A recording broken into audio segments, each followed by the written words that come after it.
माऊलीच्या पदस्पर्शाने पावन झालेल्या या असलेल्या भूमीमध्ये अखंड हिंदुस्थानचा आराध्य दैवत छत्रपती शिवाजी महाराज आणि या असलेल्या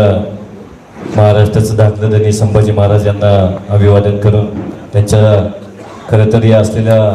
सभेसाठी आभाराचा भार कशाला हे म्हणत असताना आम्ही ज्या वेळेला म्हणतो खरं तर साहेब ही असलेली आभार सभा,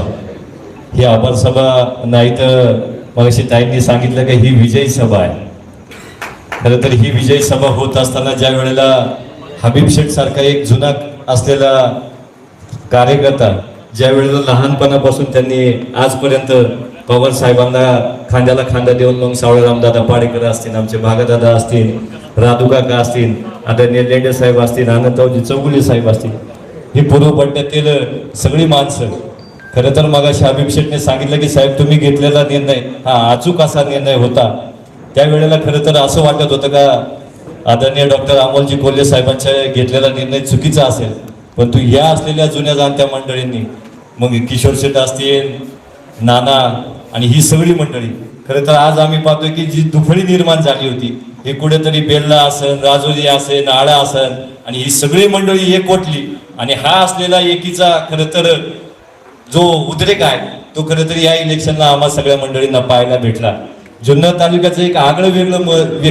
महत्व आहे की जे जुन्नर तालुक्यामध्ये घडतं ते महाराष्ट्र सरकारला घ्यावं लागतं. म्हणजे कारखान्याला असलेली युती असेल किंवा बाजार समितीला असलेली राष्ट्रवादी असेल, काँग्रेस असेल, शिवसेना असेल, ज्या युती आजपर्यंत या जुन्नर तालुक्यात घडल्या आणि त्याच महाराष्ट्रामध्ये घडत गेल्या आणि त्याचाच अनुषंग आज डॉक्टर अमोल कोल्हेच्या माध्यमातून खरं तर एक असलेला चांगला खासदार आपल्या शिरूर लोकसभा मतदारसंघाला भेटलेला आहे. खूप साऱ्या टीका झाल्या, टिप्पण्या झाल्या, बूथ लागतात का नाही, माणसं येतात की नाही, पुलिंग एजंट येतात की नाही, आळ्यावरती सगळ्यांचा धुरावरती आळ्यामध्ये काय होतं, काय घडतं, साहेबांच्या ऑफिसमधून सारखे फोन यायचे. परंतु जुन्या मंडळींनी, आमच्या जुन्या जाणत्या मंडळींनी, मग या ठिकाणी राजू शेठ ढोंगडे आहेत, किशोर शेठ कुराडे आहेत, मथु शेठ साने आहेत, भागादादा आहेत, राधू काका आहेत, नागू शेठ आहेत, सावळेराम दादा पाडकर आहेत, या जुन्या मंडळींचं खरं तर नामूल्य या ठिकाणी करावं लागेल. त्या ज्येष्ठ नागरिक संघाने ठरवलं होतं छोटी छोटी असलेली शिबिरे या मंडळींनी घेतली आणि या शिबिरामध्ये येणाऱ्या लोकांना सुद्धा सांगितलं या वेळेला काय करायचं,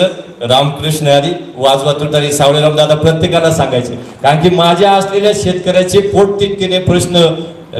संसदेमध्ये मांडणारा एकमेव खासदार कोण असेल तर आपल्या शिरूर लोकसभा मतदारसंघाचे डॉक्टर अमोलजी कोल्हे साहेबांनी खरं तर आमच्या असलेल्या शेतकऱ्यांची भूमिका गेले 6 महिन्यापासून जेव्हा आम्ही आळे फाट्या चौकापासून कांदा आंदोलनापर्यंत पासून तर आजपर्यंत तागायत डॉक्टर अमोलजी कोल्हे साहेबांच्या पाठीमागे आहे. इथून मागे सुद्धा खरं तर खूप सारे शिवसैनिक या निमित्तानं आहे. माऊली शेठला या आणि सगळ्या मंडळींना ज्ञात असेल की या असलेल्या जुन्नर तालुक्यात नव्हे तर या शिरूर लोकसभा मतदारसंघामध्ये असलेल्या उद्धव बाळासाहेब ठाकरे शिवसेनेने खरं तर भगवा हातात घेतला आणि या वेळेला दाखवून दिलं की आमची ताकद कुठे कमी नाही. आणि या वेळेला सगळी असलेली मंडळी आदरणीय जो आदेश खरं तर मातोश्रीवरनं आला त्या आदेशाचं पालन करून सगळी मंडळी एक जागेवरती राहिली आणि या असलेल्या जागेवरती त्या असलेल्या शब्दाचं पालन करून या वेळेच्या मतदानामध्ये आळ्याच्या लोकांनी सुद्धा दाखवून दिलं, शिवसैनिकांनी सुद्धा दाखवून दिलं की आम्ही सुद्धा कुठे कमी नाही. आणि येणाऱ्या खरं तर मतदाराची 4 जूनला जे मतदान रूपी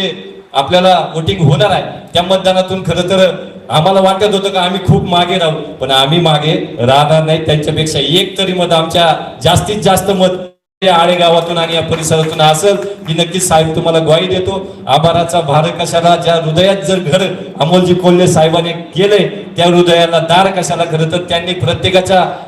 हृदयामध्ये दार केले म्हणून त्या असलेल्या डॉक्टर अमोलजी कोल्हे साहेबांसाठी त्यांच्या पुढच्या वाटचालीसाठी आमच्या सगळ्या मंडळींच्या वतीने खूप साऱ्या शुभेच्छा देतो. आम्हाला माहित आहे 100 प्रश्न आहेत साहेब तुमच्या समोर, जो तो येतोय तो प्रश्नच मांडतोय, जो तो येतोय तो प्रश्नच मांडतोय. प्रश्न हे असतात पण जो असलेला नेता आहे तो 100% ते प्रश्न पूर्ण करत नाही, परंतु त्या 100%पर्यंत जाण्याचा प्रयत्न करतो आणि तो प्रयत्न भविष्य काळामध्ये ज्या असलेल्या त्रुटी आहेत त्या नक्कीच तुम्ही भरून काढाल अशा अपेक्षा आपल्याकडनं बाळगतो. आणि पुन्हा एकदा आमच्या सगळ्या आळे पंचायत समिती गणाच्या वतीने आळे, संतवाडी, कोळवाडी, आळे फाटा, वडगाव, बोरी बुद्रुक या परिसरातील सगळ्या मान्यवर मंडळींच्या वतीने तुमच्या पुढच्या वाटचालीसाठी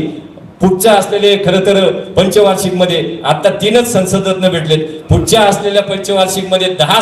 पुरस्कार खरं तर या आमच्या आरमोलजी कोल्हे साहेबांना मिळतील अशा अपेक्षा बाळगतो आणि थांबतो. धन्यवाद. जय हिंद, जय महाराष्ट्र, जय शिवराय.